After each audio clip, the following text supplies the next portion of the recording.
What is up? Coming to you live from Nostalgia Books and Comics in San Gabriel, California. It's Dre's Geek Philosophy Podcast, the Monday edition, the August 19th edition. It's episode 135. I need to write that down. That makes my life easier after the show. It's August. It's mid-August. How are you feeling, Mr. Pete Malini? Yeah, man, it's finally getting cooler, which is nice. It's slightly cooler here in lovely Southern California. Yeah, I went to the movies last night and What'd you go watch? Scary Stories to Tell in the Dark. Oh, Guillermo del Toro's take Yeah. of a classic children's book. Kind of. I read that book as a kid. I remember that was a book that, I saw that book a lot as a child. Yeah. I didn't like it because I've never been a scary stories person, but I'm sure you're a man who loves all levels of horror, whether bad or good. It was pretty fun, but the thing that was surprising was like I parked a little far away, and I was walking up to the theater. And I was like, it's kind of cold. Like what's going on? Like this past weekend. Normally my lovely wife and I we have to like open all the windows in our little cat house because we don't have central air or anything fun like that. Mm-hmm. But this time around, it was like, oh wow, we had to shut all the windows. It was kind of cool. We were sitting at home watching. Last night we were watching a few more episodes of Glow, and then we watched this crazy show on HBO. It's called the Righteous Gemstones. Oh, I gotta watch that. Holy shit, man! I forgot to write it down on the format, but I'm glad that it just jogged my memory. But we'll go back to that. Tell us about Scary Stories. It was cool. Like it was weird because he adapted. Apparently he came up with the idea for this movie. Okay. Because Not shocking. The book is just a scary story. It's scary if you want to just mess with people's minds. Yeah. If you just want to especially scare a bunch of elementary or middle school children. This book is great for that. Yeah. I remember the cover as a kid. It had this creepy kind of goblin looking lady, and she was looking at the. That character comes out in the movie. Of course. And it looks exactly like the drawing. They just come to life. Hey, this is Guillermo del Toro. Yeah. He does his research. He likes shit to be freaking on point. He gave us Pan's Labyrinth. Mm-hmm. He gave us Pacific Rim. What's another one of his really weird movies? The Hellboy movies? The Hellboys? Movies. Yeah. And, I feel like there's another Pan's Labyrinth movie that he did. Freaking Shape of Water.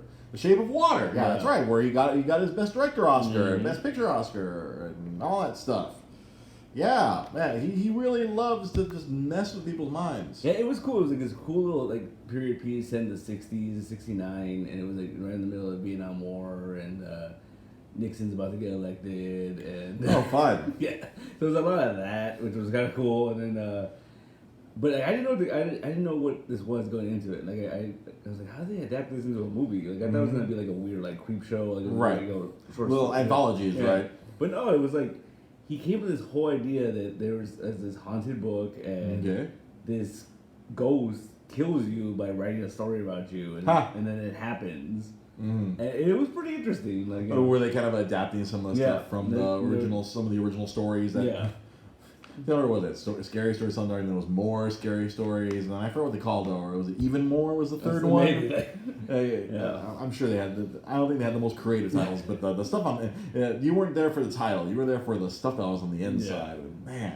Man, every October I'd always hear a bunch of those. Yeah, I mean it was pretty. It was pretty cool. I enjoyed it. It was interesting. He directed it, correct? Right? So, he just produced it. He produced it, and he came up with the concept for the movie. Oh, okay. He didn't even write it. It was just Oh, really? Yeah. It just plotted. Yeah. Plotted by Guillermo del Toro. Mm-hmm. Famed nerd, super nerd, super nerd, famed super mecha nerd. Yeah, so I haven't even watched the trailer for it. That's how emotionally scarred I am by those books. I'm like, nah, I'll watch The Conjuring. I watched Annabelle while clutching a seat, but that's as far as I'll go. I'll watch based on a true story, but you give me all that stuff, oh, jeez.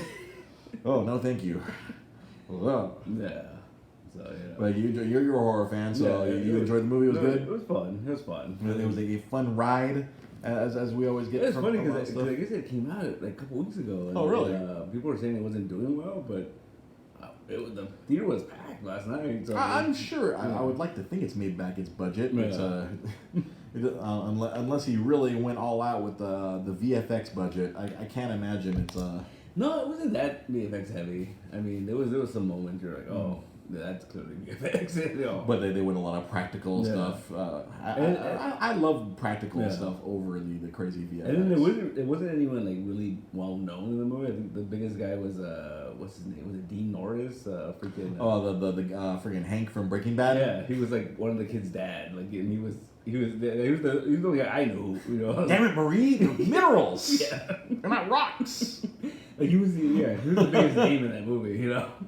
Good old Dean Norris. I always laugh when I catch him in like other things in the past. I'm like, hey, wait, it's old Dean from Breaking Bad. Yeah. So okay, pretty cool. I'm not gonna watch it. No, I'm sure maybe my wife will. I don't know. I think she is of similar taste with me for the scary movies because we laugh about I think we've talked about we need to watch a scary movie like at 2 PM with all the windows open. And like sound blaring from outside. Her and I are on the same page as far as that goes. There is no like where she's got the strong arm to watch this game. The strong arm. Really. It's like no, we're good. We'll watch stuff during the day. Like it was bad enough we watched the freaking Emmy nominated act on Hulu. It's like that's some real life shit. That was already like, this is real. This is real. Oh my god. But get back to what I mentioned a little bit. This show, freaking on HBO. Like I had no clue because I am so disconnected from a lot of this stuff nowadays. She told me about it. She's like, oh yeah, it's this. She told me it has like John Goodman and then the funny guy from Pitch Perfect, Adam Devine. I'm like, oh okay, like Danny McBride. I'm like, I'm sorry, what? Yeah. I'm like, oh, is this the reason why we're not getting vice principals anymore? Yeah. Because he wrote and directed. He directed the first episode. I think he's wrote just like he wrote Eastbound and Down. I'm sure he was heavily involved in that vice principal show. Rosa was like, oh, we should watch this. I'm like, put it on. I'm like, you sold me Danny McBride. I'm like, oh, I'm in. Yeah. And holy shit, man. I will not say anything. Spoilers. That way you can go enjoy it. But dude, it's everything you could imagine from Danny McBride and his take on organized religion, on for-profit religion, and it was so great because they're building because it's just like, oh wow, this show's out of control. It's like, wow, this is really spinning out of control. And so me and Rosa were just looking at each other like this, because the episode. I thought usually most of those shows are like half an hour, but this one was a full hour. Yeah, no. Like I could have sworn. I remember Eastbound and Down was a 30-minute show. Yeah. And usually, like a lot when they do the comedy stuff, it's usually half an hour. Yeah. But this was a full hour, and holy shit, it was like I did not expect the ending, but like as it was happening, I called it. Because Rose was like, "Oh my god, they can't do this." I'm like, "I know." I'm like, blah blah blah has to happen. If I was driving that car, that's what would happen. And then it happened. I was like, yeah. And Rose was like, what the hell? I'm like, yeah, that's what I would have done. It's insane. McBride is just—he's being his full like remorseless piece of crap person, and John Goodman's like really good. He's like the patriarch of this like super religious, pastors. He's like, and we're gonna Adam Devine. He's just being himself. He's being funny, but he's like, I'm like, oh, I'm young, he's the youth minister. That's funny. He appeals to the youth. And and then the trailer. And after all the stuff in the first episode, they show you, this season and the righteous gemstones. You see all this other potential stuff that's gonna happen. You're just like, okay. I was like, we're in. I'm like, we're in for this show. Holy fuck! It was just out of control. Just kind of because like those other shows. I mean, Eastbound and Down. That was just a whirlwind of insanity. Yeah. And I have not sat down and watched Vice Principals. I don't know. Did you watch that show? I watched the first season. I didn't pick up. I don't know. I think I lost track of it. Second season. Mm-hmm. The first season was really good, and yeah, because you got freaking Dan McBride, and then you had Walton Goggins. Yeah. Like everyone kind of like, because he always plays the bad guy like in everything, and then like he plays like a complete. I think he plays a. He's kind of a bad guy. He's kind of a bad. Well, he's like the arch nemesis. Yeah. I mean, I think they're both bad, right? And they show that both these vice principals trying to become the principal. Yeah. So yeah. Oh, and Yeah, that same actor, like you see in the trailer for the rest of the season, yeah, he's gonna show up. No. Walton, he's like another preacher. It looks fucking hilarious. Have you seen? There's a trailer going around for I think there's a show on CBS. It's like this romantic comedy with Walton Goggins. What? Yeah. He's not a romantic lead. Most romance I've seen out of him was in Sons of Anarchy when he was playing a crossdresser. But yeah, it's this weird like, romantic comedy about how like I guess he's a single dad with 2 kids. And I think his like wife died, and then it's like all his friends are like oh you're the perfect guy for all single women are looking for you because you know like you already have kids. I think it's called he's a unicorn. I think the show's called The Unicorn. Oh Jesus. I don't know. I like him as the bad guy. He plays a really good bad guy. Like, obviously, like, most famously, what Justified was, where he was a real big, he was a real piece of shit in that show. And then he was the bad guy in Ant-Man and the Wasp. Yeah. And I feel like there's a bit of a bunch of other stuff where he's been the baddie. One of my favorite roles of him was I think it was like the last season of Community. Oh. He showed up as a lawyer. Oh, really? For Chevy Chase's character. Chevy Chase's character had died. Right. And then he showed up as a lawyer to give them their inheritance. Whatever he left behind for them, it was all just insults and like bad things, right? Everyone got like a vial of his semen.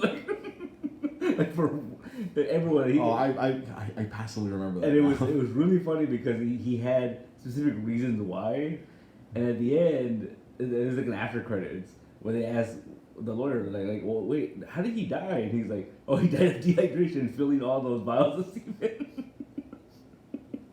Goddamn. That's ridiculous. Yeah, Dan Harmon, man. Dan Harmon has problems. Well, he famously hates Chevy Chase, so he does. Because Chevy Chase is not a pleasant individual. No. So it was on our Instagram because the theme for the rest of today's episode was suggested by our good friend James Gian. James, I've never asked you how I should pronounce your last name, and I'm sorry. Our buddy James, he's a long time viewer of the show. He suggested because I posted on Instagram. I bought Avengers Endgame last Tuesday when it came out, and I finally sat down to. I kept trying to watch it during the week, but being a soon-to-be father, you gotta take care of I gotta take care of my lovely pregnant wife, and there's not a lot of time. So finally on Saturday, I sat through and watched the entire movie, and woof boy, I hadn't because usually with a lot of Marvel movies I usually go at least in recent times I usually would go watch them 2-3 times in the theater. That way I could just really absorb it all. Like, oh god, this is amazing! Remember when I watched freaking Winter Soldier like 3 times in the theaters. I watched freaking the first Avengers 5 times. Freaking Age of Ultron, I knocked that out a couple times. Each of the movies I usually would consume it a few times just to be like, I need to do a rewatch because usually there's a lot of stuff going on, especially if there's like a team movie, like Avengers or Guardians of the Galaxy. There's a lot of things happening, so you want to be able to go back and the stuff that you laughed through the first time. You want to be able to pay attention because stuff's going like a mile a minute. In these Marvel movies, so like this is the first time I sat down and watched Endgame since we went to go see it way back when in April. Yeah. And man, this second time through, it felt very different for me because for one very specific reason, because it wasn't until like a week or two after we saw Endgame, I learned that I was gonna be a dad. Yeah. And so, and here, obligatory spoiler warning. So, like, we are going to spoil the fuck out of Avengers Endgame. If you have not watched it by this point, it's the #1 movie of all time. Whenever it's out on Blu-ray, it's been on digital for 2-3 weeks now. If you have not seen this movie at this point, and you were like, oh, spoilers! What? We can't help you. I've held off on these spoilers long enough. We did our usual. I always like to say we will talk about the movie in length after it comes out on Blu-ray. Yeah. Here we are. James suggested this. Can we get a spoiler review of Avengers Endgame this Monday? I'm like, I think we can do that. Yeah. And so the big difference between now and then, I'm gonna be a dad. And if you don't know, so Iron Man becomes a dad. Well, right off the bat here. Iron Man becomes a father in this movie. He because the biggest spoiler of the movie. Thanos killed half the universe, and then we jumped 5 years into the future. And then you know when it happened when I was watching the movie the second time around, it still felt so sobering. Yeah. Just seeing cause like even the way they did it was like 5 years later. Yeah. It's like, fuck. It was just so sobering that what a fucking decision. Yeah. Just to do that. They didn't go the simple way of like, oh, okay. Yeah.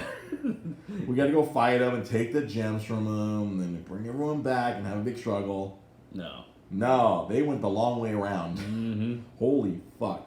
So we get because the first hour of the movie is just pure depression. Yeah. But weirdly, it's very, it's depressing, it's heavy. Mm-hmm. There's like weird moments of levity, but like it's a very heavy first hour. Well, I mean, they're dealing with half the universe. The thing about that movie that trips me out is it's 3 movies, like literally, like it's like the beginning, the time heist, and then the battle at the end. The final battle. It's 3 movies. Like, it's literally, yeah. I agree with you wholeheartedly. Yeah. I'm like, I hope that there's like a cutting room floor version where we can literally watch the 3 films. Yeah. Because I feel like there's a lot more of like, the right after, the snap, the blip, whatever you want to call it. There's so much more emotional mining that could be done in that first part. And then of course, the time heist. Yeah. That's like honestly, I think that's my favorite part of the whole movie. Yeah. There's a lot of because it is 3 movies because that middle part it's so emotional in different ways. Mm-hmm. Because the first third is sad. It's like, oh, how is everyone coping with the fact the Avengers lost. Yeah. And when we walked away from Infinity War, it was like, oh, the Avengers fucked up. And it's funny you mentioned that because like for as long as I've been around, like they always talk about what like that middle movie that ends on a downer has always been Empire Strikes Back. Yeah. It's like this is the Empire Strikes Back. Now it's like for this generation it's Infinity War. Infinity War. That's that movie ends on a downer. Like, oh fuck. That's such a downer. And it's just, anyway. I love how this movie reminds you about that when showing you the Hawkeye thing in the beginning. Oh god, the first 2 or 5 minutes. Yeah. Oh fuck, man. They have to remind you, like, oh yeah, this happened. By the way, right. In case the year has kind of worn off your emotions, hey, look, here's Hawkeye with his family. Oh wait. In case Ant-Man and the Wasp cheered you up a little too much, since it's been a while since you've seen these films, let's bring you down immediately and watch Hawkeye lose his fucking brains as where's my wife? Where's my daughter? Where are my sons? What the fuck? Yeah. Holy shit! That was like just to let you know what the score. Hey, here's the score. Everything's fucked. Yeah. Just that opening, these Russo brothers, they know what the fuck they're doing. Yeah, it's so great, and but to get back to my big point is the first time I watched it, I did not know I was a father. Mm-hmm. I'm pretty sure my wife was already pregnant. We didn't know that we were pregnant at that point in time while we watched the movie, and it was a couple of weeks later. Oh shit, I'm gonna be a dad. Seeing the movie through a dad's eyes fucked me up so much. I cried harder this second time through watching the movie than I did the first. I cried during that first watch through. All right, I cried. I had tears. I was like, oh, cool. Good moments, sad moments. But goddamn, anytime there was a dad moment, like Time Heist, freaking Thor talking to his mom. Oh, freaking. Tony talking to his dad, I would just but real talk, I think that the most tears I let out, when Spidey came back. Yeah. When Spidey bounded through the freaking little Doctor Strange portal, I was unconsolable, happy tears. And Rose was like, "You really crying?" I'm like, I know! It fills my heart with joy that he got his surrogate son back. It's I'm happy for him. They're like, "Oh, Mr. Stark!" It's oh. And then he just hugs Peter okay. Yeah. I like this. He's so perfectly awkward. Tom Holland is so perfectly awkward. And then Tony's just oh, fuck, this is why we did this. Yeah. Oh. It just that killed me, and of course any interaction between Tony and his daughter. Yeah. I was just like, I love you 3000. Ah! Gonzo. I have such a different relationship with this film now. Now than when I was not a father. We were trying to make a baby, but I did not know I was a dad. Now that there is a child inside my wife, and all I could think of was like, oh, me and my kid. Gonzo. I was just like completely different. And then I was telling some of my coworkers about this. I was telling them, oh yeah, on the podcast, it's gonna be really fun. I'm gonna talk about how I was a crying mess through the Avengers, and like one coworker was like, really, this movie? I'm like, yeah. And then one other coworker was like, you're really he's really invested. I've watched all 20. Was it 22 movies at this point? Yeah, 22. Yeah. I've watched all 22 movies, and I've given a shit about even Thor: The Dark World. I give a shit about all of them. Yeah. I've invested my emotions. I thought I think that's where a lot of people I don't understand. It's like it's just been this one long narrative from 2008 to 2019. We've built this narrative, and then of course Tony dies at the end. By the way, let's just get that out of the way. Tony dies at the end. Yeah. He sacrifices himself to save the universe. But yeah, it was just like, and I was like, yeah, I am incredibly invested in all this. Like, I've watched like the greatest graphic novel done in 22 parts in front of my eyes. Yeah. Like, never in my wildest dreams I imagined that like I'd be so fucked up by all these movies. And I'm just like, I'm like invested so much in these characters. I've poured 10 years of my emotions into these films and this to get this like incredibly satisfying 3 hours, 3 movies in one. Basically, like you get the sorrow, the hijinks, and then the epic final battle. It's amazing. Yeah. I mean, I'm assuming you watched in the last week. Did you buy a digital copy or did you buy the Blu-ray? I bought the Blu-ray. So I rewatched it. It's like I wanted to originally. My plan was to put on Infinity War. And just do back to back. Yeah, but then I was like, that's like 5 hours. I mean, like I couldn't justify that. I mean, you kind of can. Yeah, but I was like, no. You'd be interrupted all the time by customers here at the store. Yeah, because I don't know, like it's really good. I mean, it's more comic booky than Infinity War was. I think that's the thing that kind of surprised me was like those are 2 different movies. Like, yeah, that first movie, that was Thanos' movie. Yeah. Like because prior to that, I think the total screen time for Thanos was probably no more than 10 minutes at most. Yeah. You're talking about like an end screen, Endgame screen, or like what post credits of what? Well, they had a lot of stuff in the first Guardians movie. Right? He was in there for. Yeah, they added stuff, but he was just like a hologram. Like he was like, during the Avengers, he's off screen, like get the smile, and then you get that. I forget if it was at the end of Age of Ultron, or was like, fine, I'll do it myself. You get that. There's not too much. There's not too much about so they had to spend that whole movie, making you understand. Oh, this is why he's an evil bastard. Yeah. Like Rosa hated him so much. Even more so the second time around. She's like, he is so terrible. He's the worst. I really hate him. Yeah. But it's just like, there's a lot going on in that movie, man. Like, there's just so much, and especially that end battle. Like, there's so much going on. Like, I couldn't help it, man. There is a big mistake in that movie. Oh, okay. Yeah. Well, let's I don't know if you've seen this. Like, I don't know if I have. Once I point it out, you're not gonna be able to unsee it. Okay. So when Ant-Man and the Wasp go to like hotwire the van and the battle and the snap, they cut back to they're playing football with the gauntlet or whatever. Mm-hmm. So Ant-Man and the Wasp are over in the van, and at one point I forget who has it. I think it's like Spider-Man. He swings by and we see Giant Man like fighting in the background. And then I was like, wait a minute. And all of a sudden, oh, that's some terrible editing. Oh, and he should be in the van trying to get it in, but then all of a sudden you just see this cool shot like, hey, some artist like, it'd be really cool right here. And we just see Giant Man.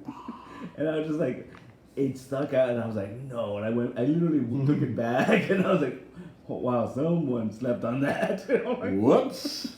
Oh boy. Maybe they can fix it in everybody's digital copy, but it's forever preserved on every Blu-ray disc that's already been stamped. Wow. Yeah, so that you know what movie's not going to get nominated for best editing? Right. Avengers Endgame. That's that movie. Oh wow. But there's a lot of like cool little things I noticed. Like there was one part where Thanos brings out those weird kind of like ape-looking creatures on chains, whatever. Is that one shot you see Mantis on the back of one and she like puts it to sleep, and I'm like, that's cool. Like I didn't notice that in the theater. You know, like there's little things like, oh yeah. You know, when looking for Howard the Duck and you see him, and he's there. You know, like, that's I guess like on the rewatches. That's why I like to rewatch them as many times as I can, because you'll see stuff that you didn't see the first time around.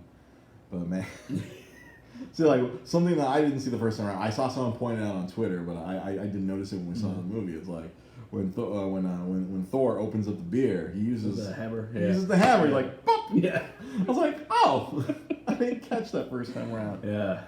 Yeah, and that's something else. The journey of Thor, man. I think he had a humongous emotional journey throughout this whole film. He is like so pissed off at the beginning, and like he's like, "Oh, I fucked up. Should have gone for the head." And then they get to Thanos, and he's destroyed the stones. It's like, oh, you just go. I went for the head. Yeah, I did what I was supposed to do. And he just fucking got wrecked, man. He's unconsolable, yeah. And then we see they call him Bro Thor, or as I prefer, the big Thorbowski. Yeah, he basically looks like the dude. Yeah, he's the dude Thor, and he's funny but sad at the same time because he's just like masking his incredible sadness with his pithy comments. Man, like when he wants to do the snap. And he's crying until he just let me do it. Let me do it. I have to do it. Yeah. It has to be me. I have to bring everyone back because it's because of me. Yeah. He's just like manic. Yeah. And he knows that it probably will kill him. It'll probably kill him. And he wants to sacrifice himself because that's the only. It's terrible. Yeah. Mike, sorry, we're not on Twitch right now. There's something. Well. Something positive will be happening with Twitch in the foreseeable future. More news on that in the future. But right now, we're not on Twitch right now. Yeah. We'll see if we get this show back on Twitch. But there's another show that's going to be coming on Twitch in the foreseeable future. More on that later. But yeah, Thor just like throughout the whole movie, like the conversation that because he time heists his way back to the day his mom dies, and he's like has a conversation, and she knows he's from the future. Yeah, it's like, well, no, I always wear this. Yeah, he is so good. It's funny because in Thor 1, and then Thor Dark World, and then Age of Ultron, like he was kind of like, I don't know. Yeah, he was really funny in that first Avengers movie. Yeah, he had good comedic timing, but I don't know if it was just the scripts on those other ones. Where he was, I don't know if they were trying to make him too much Shakespeare in the Park, like. Yeah, I mean, I think there was a lot of Kenneth Branagh in the first ones, like they really played that up. They all talk like that, and I think he was really pushing for that whole mythology angle where he takes some of that like Taika Waititi, who goes for that weird Jack Kirby sci-fi angle, and it's like that's kind of. I kind of wish that's where he was at from the get-go, like because that's what the character. I could never get into the comic character. When he spoke with because I mean when the Kirby stuff and that was always fun. Like seeing him fight the Silver Surfer and stuff like that was always kind of fun. But whenever someone would take him and they would take him too seriously, I could never get into that character. Right. And I think that was because I think it takes away from who that character's supposed to be. And I think even the movie's really confusing because it's like, oh, he's an alien or some shit. Yeah, it's just it's So Thor. Thor after Ragnarok. After Thor Ragnarok, this Thor is like, Taika Waititi literally breathed a few more movies into. Yeah. Like, I think he would have been. I think if Thor Ragnarok didn't happen, I think they probably would have killed Thor in this movie. Yeah, it's a possibility. Yeah. Like I don't think we would have gotten. Yeah. We're getting a fourth Thor movie. Yeah. I although like. I keep seeing the stuff how the timeline's gonna be weird. How he may not be in Guardians 4, where like. Well, it's gonna happen after, right? Guardians 4 is not till. Or Guardians 3, I should say. Yeah. It's happening in Phase 5, right, or something. I guess something that's gonna happen after Thor. Like we may not see him as an Asgardian of the Galaxy. Yeah. Well, because that Thor movie's coming out before, right? Apparently. It's part of Phase 4. Yeah. I was like, so like makes me bummed out. Like, wait, I want as Guardians of the Galaxy. Yeah, I want him to challenge, well, like he was doing in Infinity War. Yeah, but I think the thing that's gonna be really interesting, and then I think that everyone keeps saying it's a fourth Thor movie. But I feel like it's gonna be more of like the first like Jane Foster movie, like as Thor. You know, I think it's gonna be like a secret. This is the beginning of we might get another Thor trilogy with this other character. You know. I feel like that's kind of like their go-to. Yeah, but we got it. Like Hemsworth is, you know, this funny this Hemsworth has been so good since Ragnarok. Yeah, just like him turning into this kid like that and just being like funny and witty and like just showing his entire full range. Like no, he was serious but also hilarious in this movie. Yeah, yeah. There's thunder coursing through my mind. Cheese whiz. Yeah. I don't know if you watched the outtakes on the. Oh man, Brody is just like going through all of them. Funyuns running through your veins. Yeah. Oreos. But yeah, I love the whole like yeah. I mean, we got freaking Korg and Meek now, and it's just like they're just his buddies that live with him. Like, in this little shack and. Damn you, noob master 317. How dare you mess with Korg? Leave him alone. I'll come to your house and with thunder. Let's see. I'll take my magic hammer and fly to your house. And like... No, he was just so good throughout. Just like I think my favorite moment was like when he like right before he leaves, he like he reaches out and like he gets the hammer. Like, I'm still worthy. Yeah, I'm still worthy. Like because even though like he's all fucking beat up, that little thing just. Yeah. Getting the hammer. Mm-hmm. You're still worthy. Yeah. So good. So and you got that great comic book moment with Cat picking up Mjolnir. Oh. Yeah. Oh shit! Like as soon as like when they set up that framing shot, like I knew that was gonna happen. As soon as we just see the hammer just sitting there, like while Thor's fighting Thanos, and you see the hammer, like oh, it's gonna happen. It's gonna happen, and he picks it up. Yeah. And then all of a sudden, Thanos was like. Back then, and then you see it come right back. Yeah. It's like, yes! The collective, like, nerd explosion. I mean, must have been so much nerd nutting. Like, oh! And then Thor's like, I knew it. Yeah. Because the Russo brothers have been doing a shitload of interviews. And so they explain how, because in Age of Ultron, everyone tries to pick it up. And Steve... He moves it, and then they explain that because they didn't make that movie. That was Joss Whedon. Yeah. And I was like, oh, like Steve was being cool. He didn't want to embarrass Thor by picking up the hammer. I gotta call bullshit on that, but it's all revisionist history because we honestly we can't go to Joss Whedon and say, hey, why'd you do that? Yeah. I think it was played for fun. Like, hey, wait, it's like I don't know if he thought in the future we're gonna have him pick up the hammer. Yeah. I mean, but it just comic books is always about retconning. Yeah. So the Russos retcon that. Yeah. See, I ice cream like a girl. Oh yeah, no, oh so much nutting. Yeah. Oh my god. Just a Cap. Did you watch the featurettes on the other bit? Oh, those featurettes are amazing. That's literally why I wrote this out. Like the featurette. I like literally wrote out my notes here just based off the featurettes. It's Cap also on his own little journey because it's. Because everything, the Avengers kind of got fractured because he's like, oh no, I stand for what I believe in. Like everything, they intentionally or unintentionally set all this stuff up in Civil War. Yeah.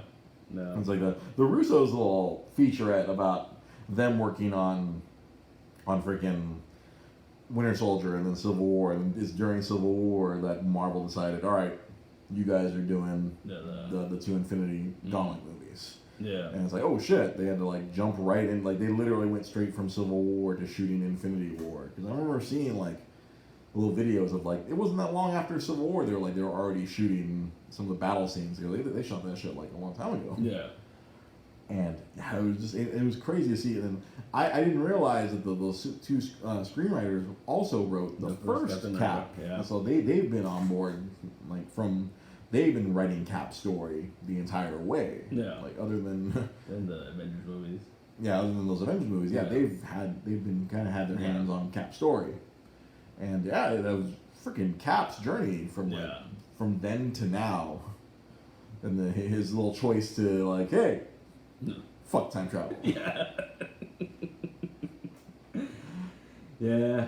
That was kind of the best way to do it, honestly. Like, you know, like, it really, I love how it kind of gave you, there was a nod to the original Infinity Gauntlet comic when he was the like, last man standing. Yeah. You know, like, Thanos unveils his army, you know, and then Cap's just kind of Cap's just the one right there is like, that was a cute little nod to like, oh, yeah, I'm the last one, like the one with like no real powers other than the freaking super soldier serum. Like, oh. And it's just kind of that moment to you, like you kind of believe like, oh, he's gonna do it. He's gonna go after these guys, and he's just gonna do it by himself. Yeah. It's him and me in here. Yeah.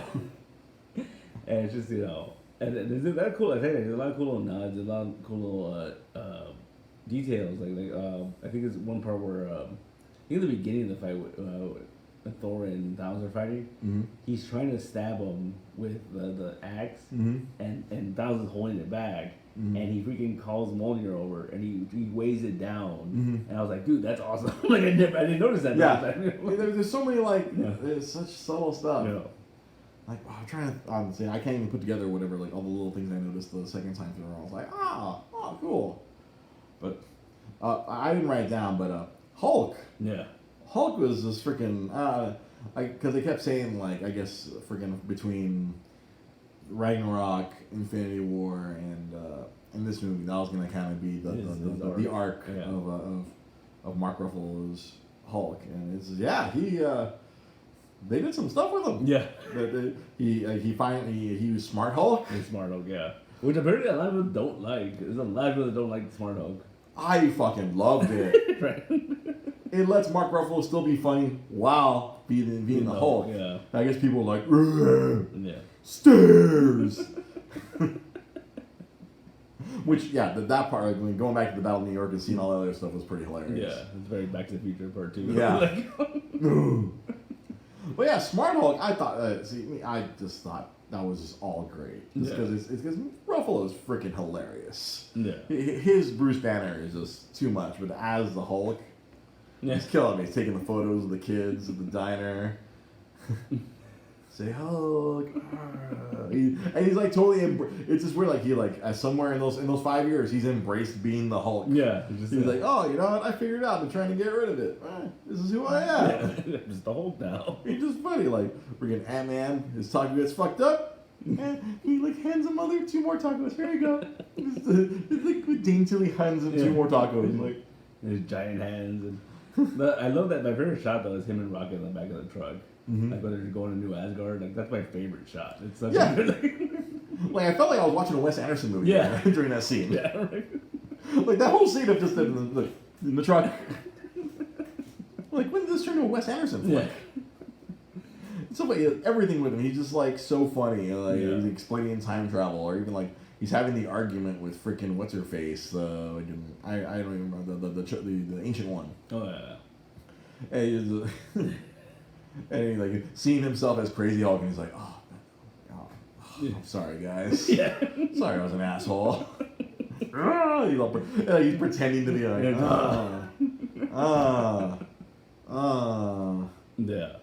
just.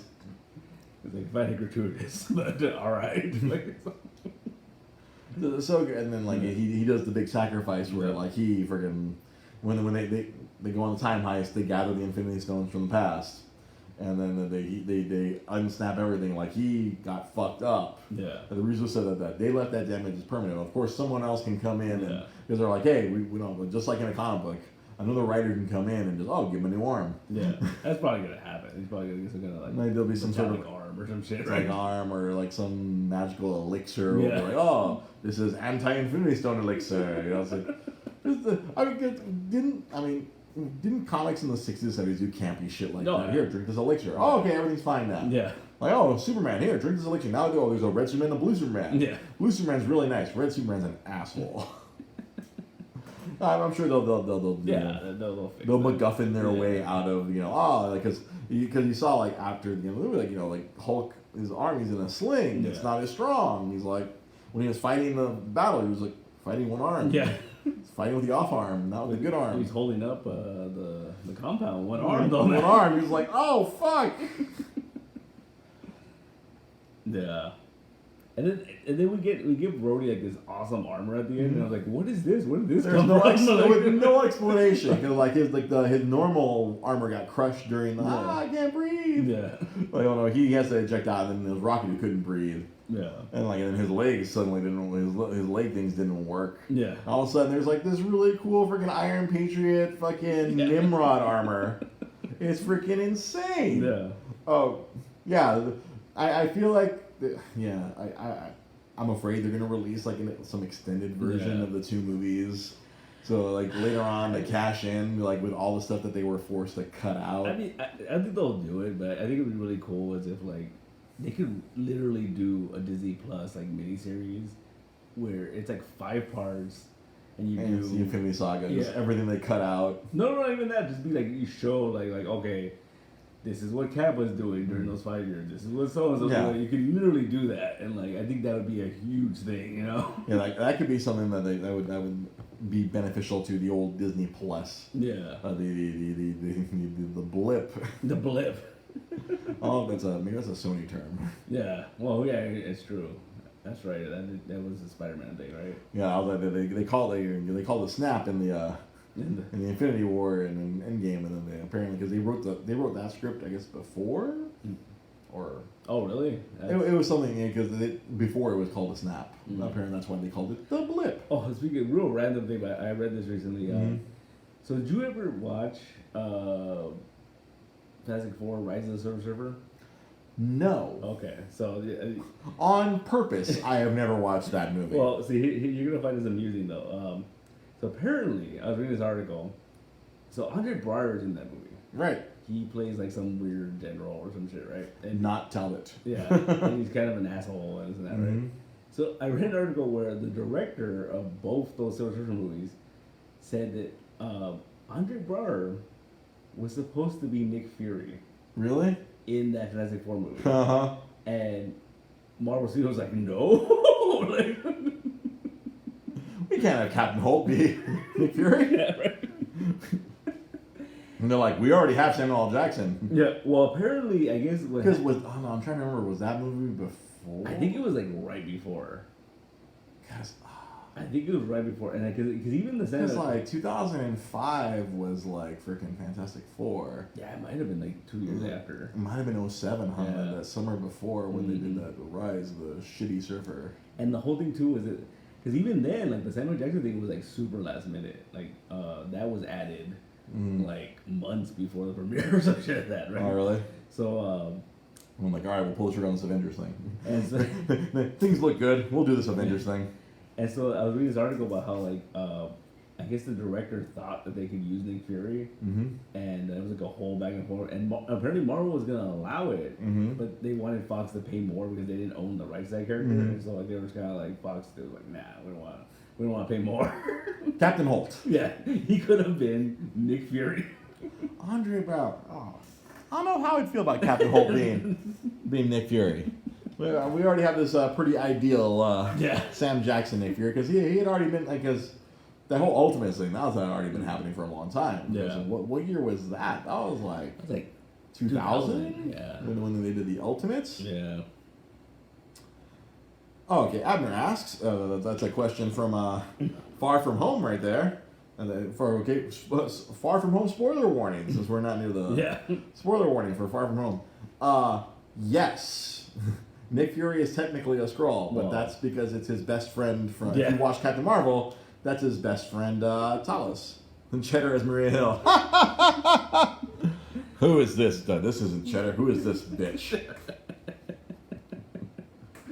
Nick Fury. There's a Skrull who's helping to pose. It's his buddy Talos, right? That's his name. Talos. He sent them to. He sent them to go cover for me while I go to space and do some unknown thing. Well, the funny thing too is that that movie was he just sent them to give Spider-Man the glasses, or whatever, and then he just kind of got roped into this whole craziness. This whole rep to I got to be Nick Fury now. Yeah. Well, Talos likes to pretend to be a person of authority. He pretended to be the head of S.H.I.E.L.D. Yeah, right. During the Captain Marvel movie. So I almost shot a brick when that was happening. almost shot a brick. I'm like, are we getting Secret Invasion? No, we're not. No, we're not. I thought Skrulls were the good guys. So they kind of are still, right? What? They kind of are. They're still. good guys. Yeah, they're good guys. They're good guys. The Kree are the assholes. They flipped the script where the Kree were supposed to be. Obviously, we can still have Secret Invasion because Krees look human. So I mean, they could have been around in the 90s, right? They could unblue themselves. Yeah. I never understood that. Is that just kind of like a race thing in Krees? Like some are blue, some aren't. Some aren't because Jude Law is freaking what was it? Whatever his stupid name was. He was a regular looking dude. He was a regular dude. Freaking Marvel, she was a regular looking dude. Yeah, but then you had what's her face? She Ronan's blue, right? He's a big blue dude. Yeah, so Ronan's a big old blue asshole. So yeah, I haven't watched Captain Marvel. Then it would have made more sense if you watched Captain Marvel there, Abner. Because that's his. The theory is he really did die in Winter Soldier. No, I don't think so. No, because we have confirmation of a live Nick Fury. Yeah. And the end of freaking Far From Home. So yeah, he's alive. He's lounging. Yeah, took his shoes off. He's relaxing. It's relaxing. There you go. But yeah, and the other thing that I was finding interesting is the fact that like this movie was written and made before Captain Marvel. Oh, really? In the sense that like when Brie Larson filmed her part in this movie, like this is the first time she played Captain Marvel. Yeah, and apparently the Captain Marvel movie hadn't even been written yet. Oh, really? When she was filming for Endgame. For Endgame, really? Yeah. Fuck, yeah, because that explains Gwyneth Paltrow's confusion. Yeah. Because like she was very confused on several points. She didn't know that she was in Spider-Man: Homecoming. Yeah. She didn't. She didn't know when they did the big photo shoot where they had every member of the Marvel Cinematic Universe. She's like, Samuel Jackson's in these movies? What's the thing that like a lot of people they don't have scenes with each other? Yeah, they don't have scenes with each other. Yeah. You think she would have? I mean, he's appeared in like. I have to say, he's appeared in half of these movies. Okay, but realistically, do you think Gwyneth Paltrow watches these movies? Hell no. Right? No. You know? She does not. No, I'm sure her. She's not a demographic for these movies. I'm sure Apple isn't her kid named Apple or something. I'm sure Apple isn't into Marvel movies. No. She's not taking the kids to go see Captain America: The Winter Soldier. No, I don't think so. I would imagine maybe she could have gotten one. Maybe she could have seen a movie poster with Captain Marvel. But then like I said, they filmed all these scenes like 2 years ago. Yeah. Because what was the other? Yeah, that's pretty funny. There was something else they talked about that. She didn't. Yeah, because they filmed both Endgame and Infinity War at the same. They pulled the Lord of the Rings. They filmed them both at the same time. Mm-hmm. So there's a lot of.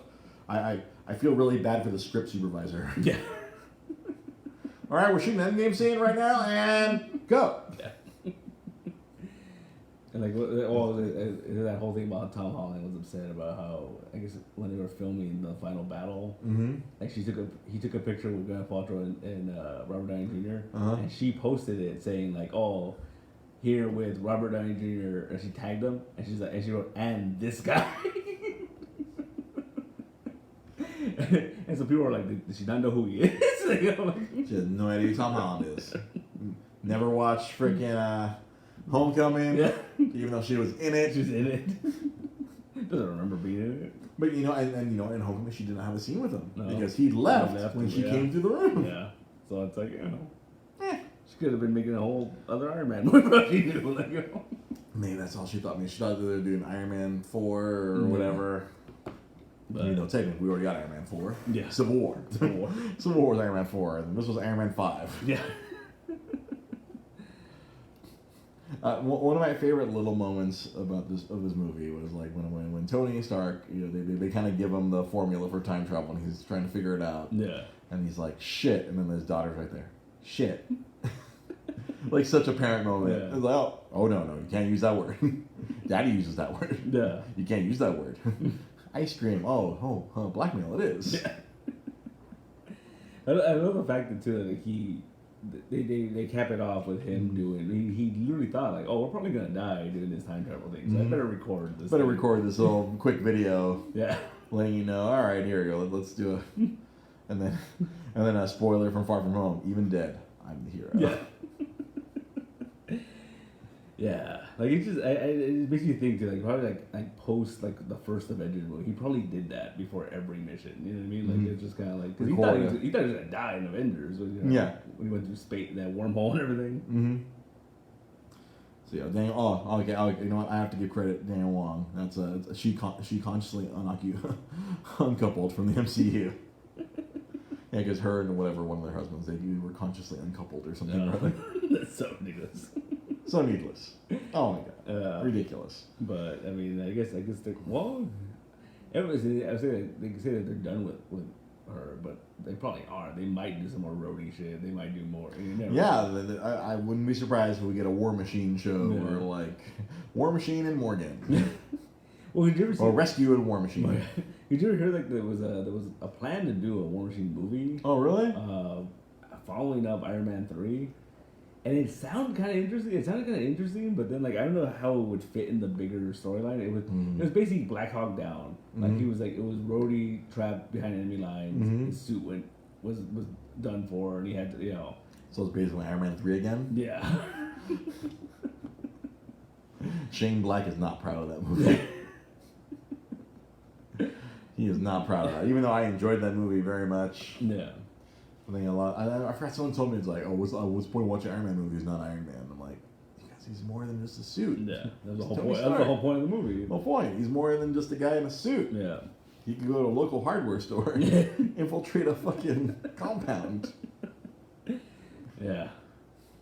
But I don't know. Like it's so crazy to think when you look at like the timeline. Like you said, like 10 years. Like I remember reading an article about this one guy who came out of Endgame. He was talking about how he saw Iron Man when he was 10 years old, and now he's like 20 something. Right? Yeah. So it's like wow. Like, he'd roughly be somewhere in the range of 21 to 22 at this point. Yeah. And it's just kind of like that's someone's childhood. That's someone's whole. Like yeah.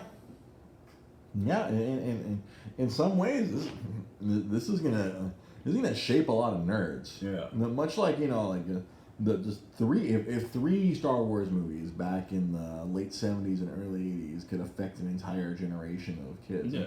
Well, what has these last 10 years of Marvel done?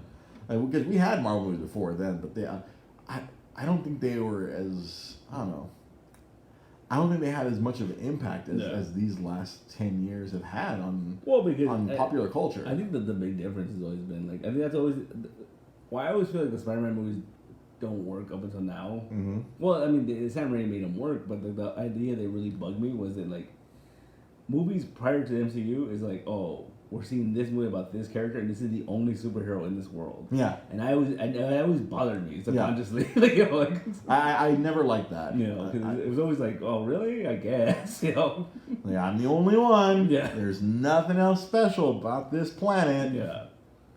Because what was I watching? I noticed something that they were showing these deleted scenes about from the first Blade movie. Mm-hmm. Apparently, there's an alternate ending where Morbius shows up at the end. Oh, really?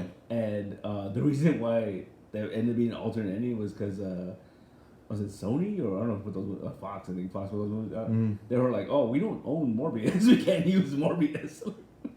Yeah, because that's the sloppy thing that a lot of people don't realize. That I'm sure. I've said this over the course of 135 episodes. I'm sure I've said this at least 20 times. Is Marvel went bankrupt in the 90s, and they sold off everything. They sold off all the rights to whoever was willing to buy them. Sony, which was I guess maybe it was Columbia Pictures back then at that point, and then Fox and freaking Universal. Everyone they sold them all off, and they blew them into the four winds. Yeah. What was it? Cause I forgot what company they sold something off to, and it became Lionsgate. Oh, really? And so they were talking about because Lionsgate put out those Ghost Rider movies. Mm-hmm. Yeah. But were they also responsible for that Punisher one or no? They were responsible for Was it Punisher War? Yeah, Lionsgate put that one out. Punisher War Journal. They put Marvel Knights. They put both of them out. Oh, the Thomas Jane one. Tom Jane one, and then the Ray Stevenson one. Yeah. Which I to this day I still enjoy that Punisher War Journal or Warzone. Yeah. But see, I enjoyed that movie. My friends did not. Yeah. I enjoyed the shit out of that movie. And that movie came out right after Iron Man. Yeah, because I remember me and Cruz went to go watch that movie. And I remember leaving the theater, and he told me, he goes, the one thing that disappointed about that movie was that Nick Fury didn't show up at the end, and then asked him to join the Avengers and shit. You know? Yeah, that was. Like, this is the Punisher we need. Like, we need this Punisher to join us. Now I nerded out when they did the whole Marvel Knights logo at the beginning. I was like, oh yeah, because it was not too far removed from all those good Marvel Knights books. Yeah. Well, because it was the Guardianus and the. Was that one? It was like the Ghost Rider movie? I think the second Ghost Rider. Was that also on Marvel Knights? The Marvel Knights. I actually, those are two other movies I have never seen. Yeah. I have not seen the Nick Cage Ghost Rider movies. Also, on purpose, I have not seen those movies. I mean, Let's ride. They're entertaining, bro. The funny thing is, like, the first one it's a very how do I put this? It's very production heavy, and it looks like a big movie. The second one's really cool because actually the guys from Crank made that movie. Oh, really? And so it looks like a grindhouse, like weird independent movie with. They have the sexy horns. And like Idris Elba's in that movie. Oh, really? In the second one, yeah. I don't think I didn't do comic movies. Oh no, yeah, he was using that one. There was no connected universe, so they could do whatever they wanted. Yeah, that was the interesting thing about like all those featurettes where like Chris Evans didn't want to be Cap because he didn't want to do the commitment to be this character. Yeah. Yeah, my wife was saying, like, oh, what else has he done? I'm like, oh, he was the Human Torch. Yeah. She's like, what? Oh, yeah, he's the Human Torch. He did another DC movie. He did the Losers. The Losers, yeah, and he was in the Push. Scott Pilgrim. Yeah, I told her, here's the Scott Pilgrim. And she's like, which one was he? I'm like, the skateboarding guy. The second one. Yeah. He rode the skateboard and died. He was an asshole. He was in another teen movie. That's right. That's why there's that amazing gif of him walking up to America's ass. You know what's funny? When we were watching the movie last night at the theater, they showed a trailer for that new... Knives Out? Yeah. And he's such a dick. I really want to see him. I'm excited for that film. I'm really excited for that movie. But the funniest thing was I started thinking about it and just the way he's acting. I'm like, oh, he's back to making those... He's back to playing that character. Back to being an asshole again. Yeah. Because he was really good at that back in the day. Yeah, pre-Captain America. I remember when he got cast, I'm like, I don't know if he can pull this off. He's kind of a dick. Because he was douchey in The Losers. He was a dick as Johnny Storm both times. You know, like I never saw Push, but like it's kind of a goofball in Push. It was kind of like, oh, I don't know what's going on. Yeah, and I'm trying to think. There was something else too. Oh man, there is this. If you want to cry, what? There's this other. I don't remember what it's called, but it's him and he's raising his niece, who's a math prodigy. Oh really? Oh man, that movie is rough, man. Because it's funny because, like, wow, he didn't really make too many other movies while he was being Cap. No. Like, he did a couple. Like, there was one. Well, Ice Piercer? No, Snowpiercer. Snowpiercer, yeah. Ironically, you just reminded me of the other one. Oh, the Iceman, right? Iceman. Yeah, he was in that, right? He was a hitman. Yeah. He was a hitman that drove an ice cream truck. Yeah. And he had his the beard he didn't know he was going to have again for Infinity War. He was rocking the beard. No. And then, the Snowpiercer, which I'm like, I told him, after the baby's born, I'm going to watch Snowpiercer. They're making a TV show. Amazon's making a TV show out of that? Why? Yeah, like... Why? No, we don't need... I mean, like, I accept that we're going to get Lord of the Rings. Yeah. We cannot stop that train. I'm like, if I get more Lord of the Rings, I'm perfectly fine with that. Yeah. I love me some fantasy. But why? Yeah. No, that movie... Self-contained in and of itself is fine. Apparently, it's based on like a manga or something like that, and it's like a big thing overseas and in other countries and stuff. And I don't know.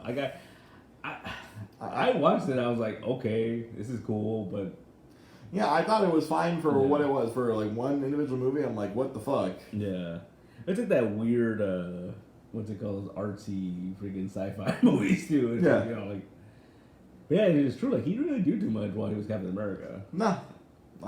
I'm sure there's probably something else that we've missed. I'm sure over the course of 10 years. Yeah. I'm sure he did more than 2 movies. Outside. Robert Downey Jr., he was logging time doing other stuff. He did a couple Sherlock Holmes movies. Because Iron Man revived his career. That was like he was kind of going. No, he was only doing like independent films, like what was it? The guide to Finding Your Saints. Hair. Hold on, I got a couple other ones. No, I didn't talk about that. Because my ex back then, she got really into RDJ, and we watched a lot of weird Robert Downey Jr. movies. Yeah, what was it called? Heart and Soul? Heart and Soul? Oh, that was before. Was it? Oh, yeah. That was way before. Yeah. I'm talking about like... No, but I'm saying like directly before. Like before, he couldn't really get to it. No, because he was coming back up during Ally McBeal. Like, he was doing his Ally McBeal stint, and then he got busted for drugs again. They had to go to jail, and they had to write him off that show. Yeah. And then I was like, okay, you're done. You know. And I think like... Was it Kiss Kiss Bang Bang? That was afterwards, but that was that's because that was before Iron Man. That was before Iron Man, but that was Shane Black loves him. Yeah, pretty much. Yeah, another one of those movies. The guy to find. I think that was another like Shane Black movie. Like it was like Shane Black was the only one who was giving him work. Like he was doing all these weird movies. There's a weird fucking independent movie called Hair. It was totally weird. Yeah, it's just like I can't even describe it. Yeah, it's a man who just grows hair all over his body. He's covered in hair. It was weird. That's weird, yeah. What was he, was Zodiac? No, he was in Zodiac, but it was kind of like a small part. Yeah. Yeah, Marvel almost couldn't cast him because he was uninsurable. Yeah. Just on the off chance he decides to go off the rails yeah. and snort a few rails. Mm-hmm. Was it not Less Than Zero? Was that the movie? That was almost a documentary, yeah. Or almost a biography. You know what's really messed up was I remember watching a documentary about Robert Downey Jr. and they interviewed the director of Less Than Zero. Oh, Natural Born Killers. Yeah, that was. And they interviewed the director of Less Than Zero, and he made this comment about how like, oh, when he made that movie, it was like intense and blah blah blah. And then he's like, now he's just fucking saved, like he's lost his edge and da da da da. Like, and this guy basically was like, you know, he was better on the drugs. And I was like, damn, dude. So you wanted him to die? Yeah. I find it weird about like art. Sometimes it's like, oh, you know, it's like they want people to die. Yeah. It's like, you know, like the ultimate artist. You know, we're gonna what's his face?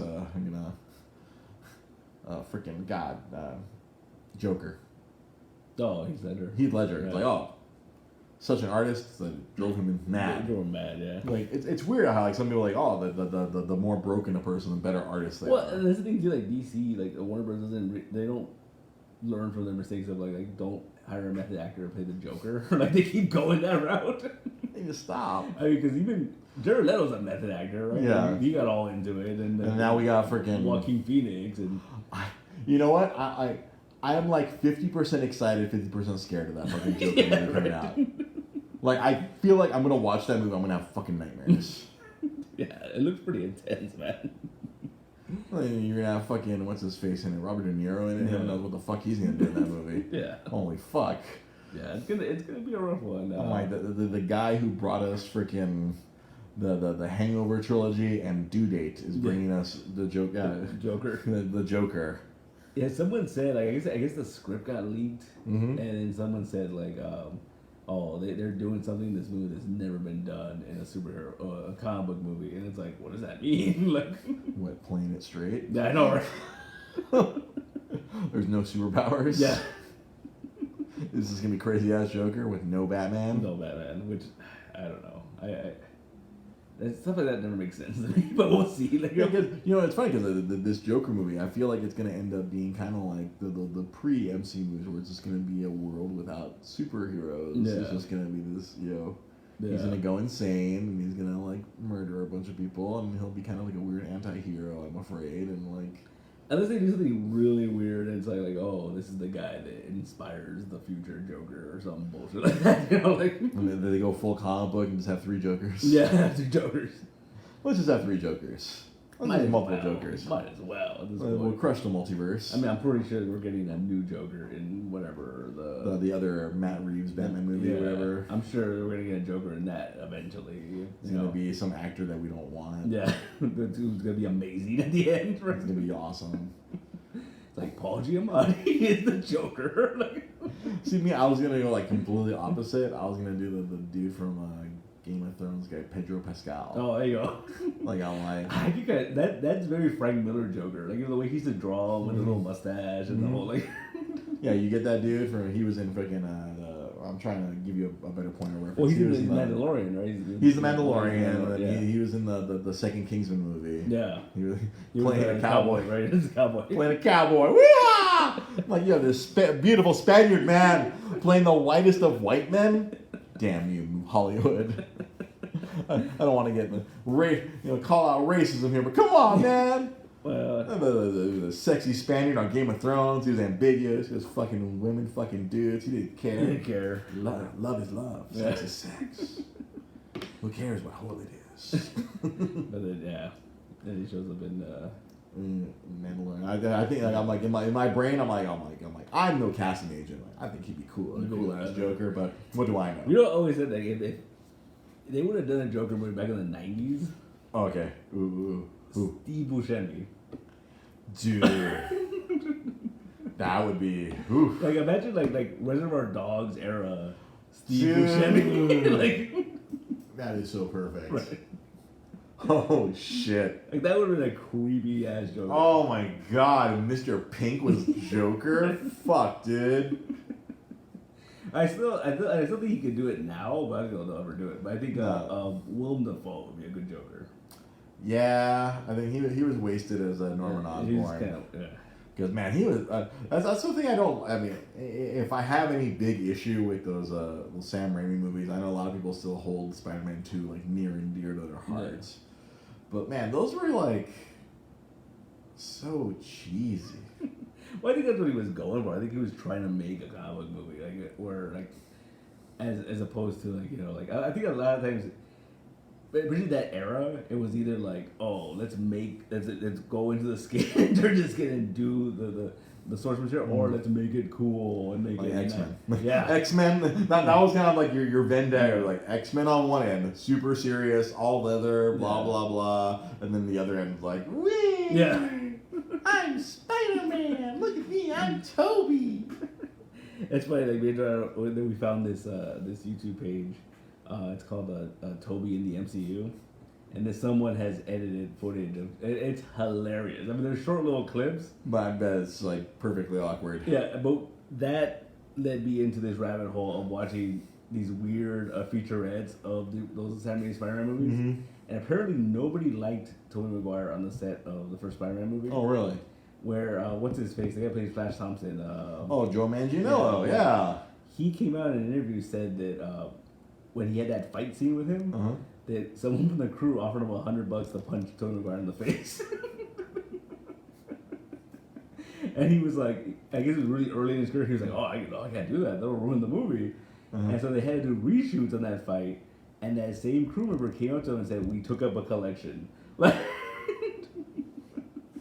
Oh, I didn't know he was such a fucking pain in the ass. Yeah. Well, if the crew is willing to pay for one punch. If everyone put together in a pot, like punch this motherfucker as hard as you can. Well, because the thing too is like there's a movie out called came out a couple years ago, Molly's Game, and it's about this woman that ran like a high-end poker game. Yeah. It's Aaron Sorkin directed and written. Yeah. And it was based on his book, but it was a true story. So in that movie, Michael Cera plays this kind of like douchey actor, like whatever, and apparently it came out that he's basically playing Tobey Maguire. Oh, wow! It's like if someone's gonna play a douche, you gotta go get yourself a really douche. And then after we saw that, me and John were talking about like Tobey Maguire really hasn't done much recently. Like in the last 5-10 years, like I don't think he's really. I can't recall him working other than like what he did like Seabiscuit, but that was a long ass time ago during Spider-Man. Yeah, that was after the first one, before the second one, and then the last thing I remember him, and this could have been a long time ago. He played Bobby Fischer in like some weird biopic, and that was maybe like 5-10 years ago. Wow. Okay, look, hopefully this doesn't mess up our audio recording. Here, let's minimize this. Like now I feel like we got to do a quick Google search now. An old Tobe. Let me see here now. Because he wasn't a big Spider. He wasn't that big, right? He wasn't. No, he was like, I forget what he was best known as. Oh, he was a shitty. He was in the Great Gatsby. Oh, that's right. He was in that. He played the shithead. Yeah, he was in that. That's right. But yeah, he hasn't done any major work other than that. Pleasantville, that's right. Yeah. That was before Spider-Man. Yeah. He played another. He's really good at being pathetic. He did a cameo in Tropic Thunder. That's right. He was in that one of the fake trailers. Brothers. Let me see here. Yeah, Baz Luhrmann's great guy. No. Pawn Sacrifice. Yeah, that's He played Bobby Fischer. Bobby Fischer, yeah. He was a voice in The Boss Baby. Oh. Well, there you go. The dude really ain't getting much work. Yeah. Wow, look at that. It's so weird too, because it's like I was talking to someone about that, how like people really, when they think of Spider-Man, they was like, oh, Tobey Maguire is Spider-Man. And it's like, I feel like there's people that were young enough that was like their childhood Spider-Man, so it's like, that's why they hold on to that, Yeah, like seriously, no, like right here, just at Pawn Sacrifice, he's just been producing. Oh. He's just been a producer. Maybe, I guess his reputation precedes him then. Yeah. I did not know that. I've never really been a big fan of his. Like I said, I rewatched that. Was it last year where I rewatched the Spider-Man movies and I came on here and slagged the fucking daylights out of them? Just never been my cup of tea. Yeah. And I'm glad to know that my instincts were right. That's crazy. Yeah. That's crazy.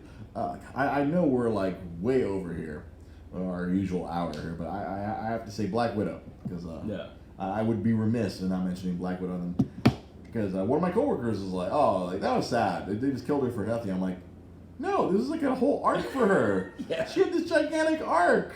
Yeah, I was trying to explain it to my brother because he was bothered by the fact that they killed her. And like, you should have killed Hawkeye. And I said.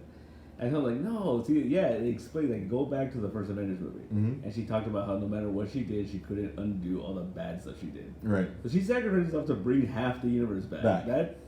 That's she, like, was trying, like, the only family she ever found was the Avengers. Yeah. And, like, and then, like, you saw her, like, she's devastated at the beginning of this movie. Yeah. Beginning of Endgame, where she's just, like, trying to find a glimmer of hope. Yeah. Like trying to maintain order and like Rhodey tell her like, well, why do we have to do this? Somebody has to. Yeah. And she she just looks so manic and out of her mind, and it's just it was a whole like, and then the Black Widow featurette.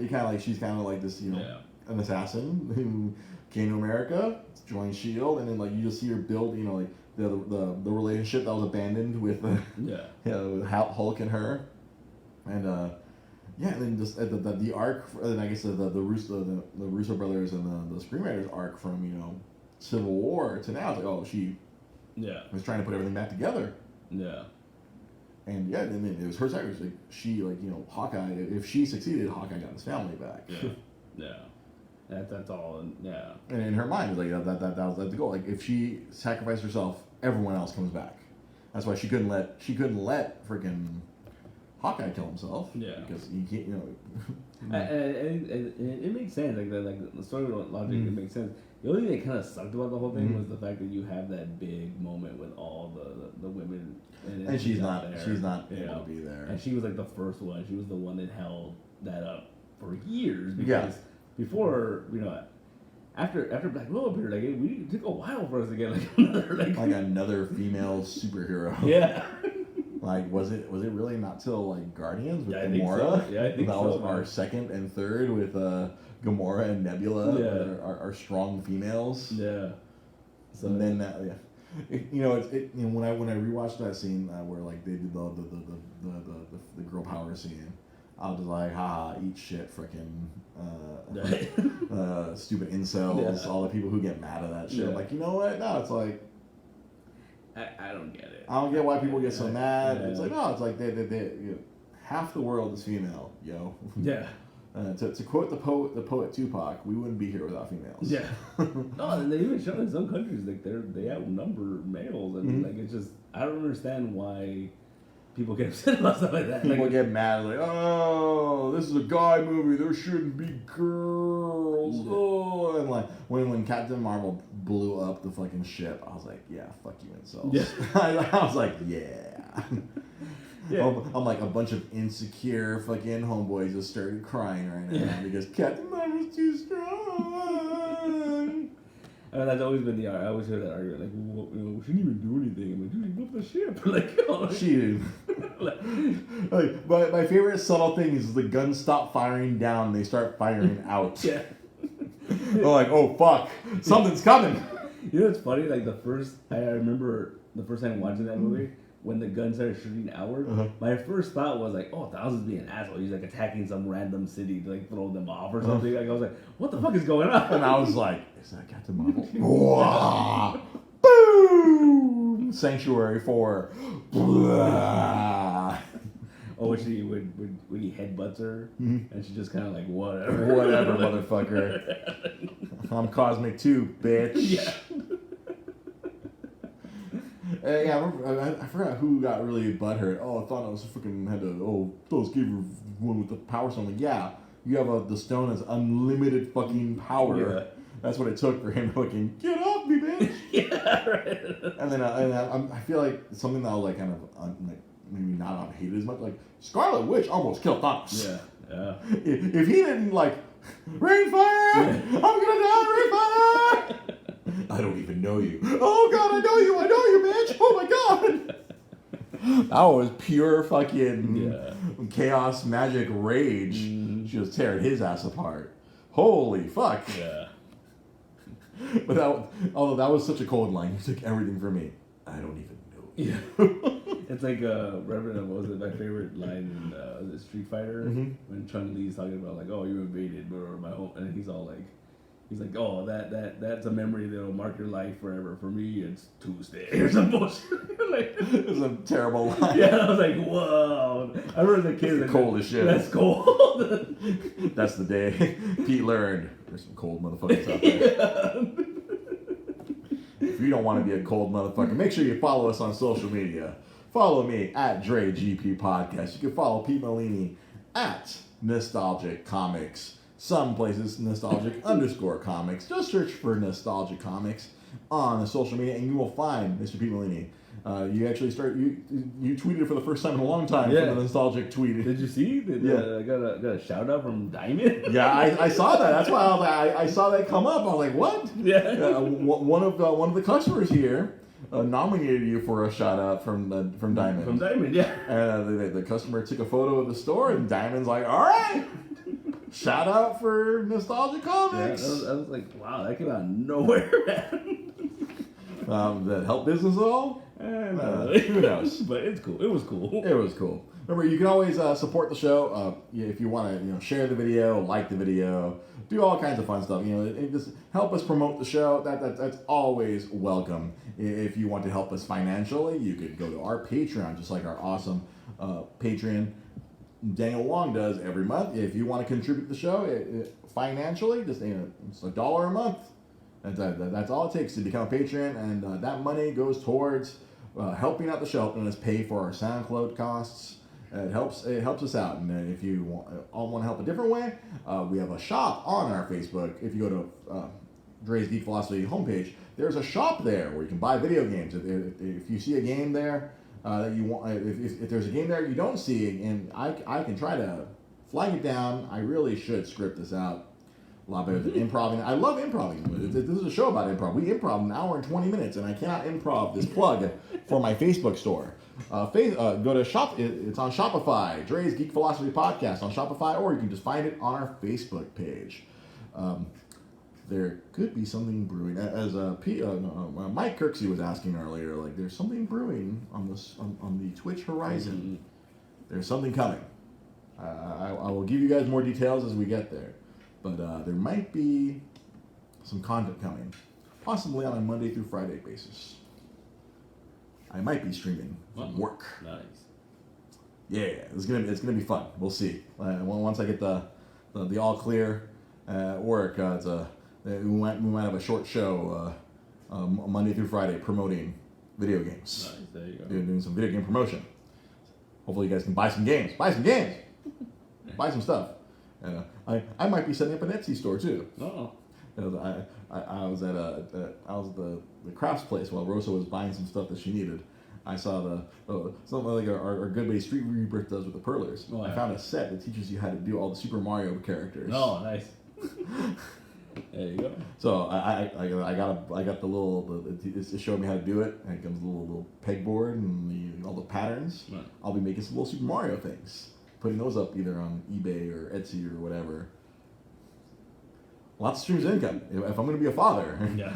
The reason I'm harping on this money thing so much is I need to create lots of streams of revenue because raising a child is expensive. So before my child pops out of my life, I'm trying to increase the amount of money coming in. So that's why you see me. Because I forgot who's like, oh, why are you drinking so money hungry? Because I'm going to be a dad. That shit's expensive. I have to stop being a nerd, kind of. I can't buy nerdy shit. But I can craft some nerdy shit and sell that nerdy shit. Ha! All comes around. I'm sure there'll be postings when I make my Etsy store. All right. Thank you, Abner. Thank you for everyone who's watching. Thank you guys for commenting. That honestly, if there's any real big contribution you guys can do, watch the show live and comment like Abner, like Daniel, like Mike, like Joanna. Like let me see who else commented to come on in today. Daniel, Abner. Let me see. Bradney commented a couple times early. Just watching this live and commenting, talking to us during the show really helps out a lot.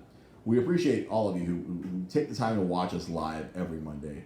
And we'll be back. Hopefully, there won't be any power outages this Wednesday. We didn't do the multiverse show this past Wednesday. Hopefully, we'll come back this Wednesday night and give you guys a multiverse show this week. So, do we have anything to plug? No plugs this week other than our usual. Go to our Shopify.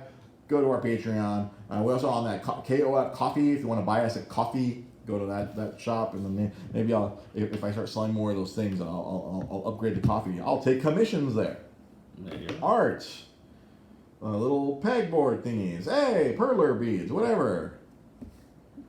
We're turning this into a business. I have to create a second job here on top of my video game job. You got it. It's America. America. Thank you for watching. Thank you for listening if you're listening audio version. We'll see you guys next week. You guys take care. Good.